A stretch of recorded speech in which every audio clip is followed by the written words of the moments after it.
This is Naomi Mijan, Senior Editor with Building Operating Management.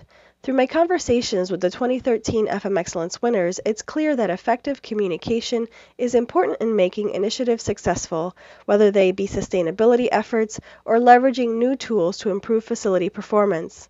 Though their projects were very different in scope and intent, Francis Gillis with the Georgia Tech Department of Housing, John DeBenedictis with TD Bank Group, and John Shea with the New York City Department of Education all talked about ways to use communication to their advantage.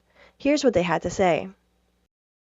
Well, the primary engagement strategy, of course, was communications. That was something up front that we needed to do. Our students are technically savvy, and you do need to engage them up front with a good, solid plan as to why do I care and why do I want to get involved in this. But they've also been taught with their life spans to date to be energy conscious, to be carbon free. So they've bought into the energy awareness programs. Now we needed to convince them that what they were going to do actually contributed to the overall effect of savings down the line. So we produced the reports to show them on a regular basis of how they were helping the recycle effort, how they were reducing the amount of kilowatts they were using in dollars equivalent to that they were saving, and how the water consumption was being decreased.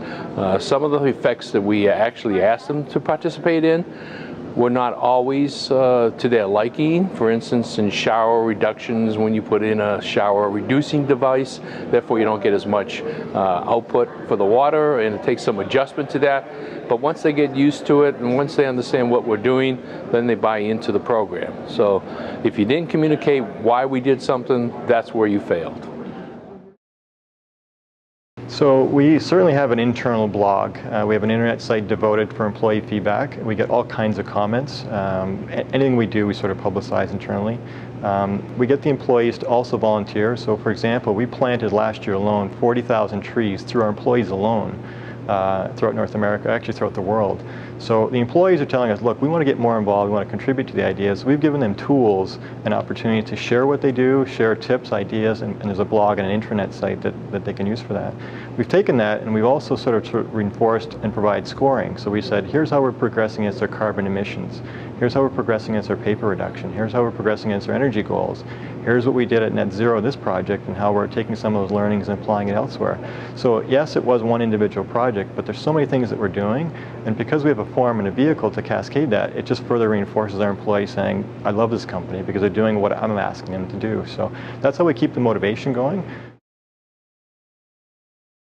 At the New York City Department of Education, SchoolStat has proven to be a useful tool in improving facility performance scores, but here Shea talks about how they have used the program to partner with other departments in the district.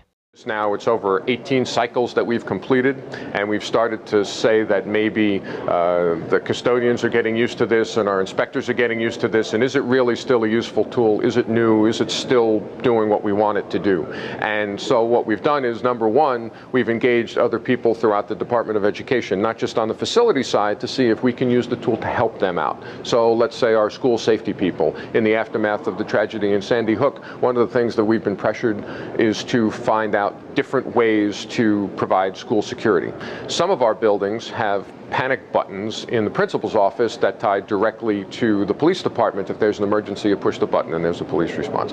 Not all of our buildings have that. So we've used our SchoolStat inspectors to go out and actually ask the question as part of their review. Do you have a panic button in the principal's office, yes or no? So now we've got data collection going on for that. We work with the Parks Department on schoolyard surveys. We work with our sustainability group on whether your recycling program is active. So we're using SchoolStat to pull in other people that might not normally be associated with the facilities world, and it helps the Department of Education improve the services that we provide to kids. Thank you for watching. To learn more about the 2013 FM Excellence winners, check out Building Operating Management's August 2013 cover story.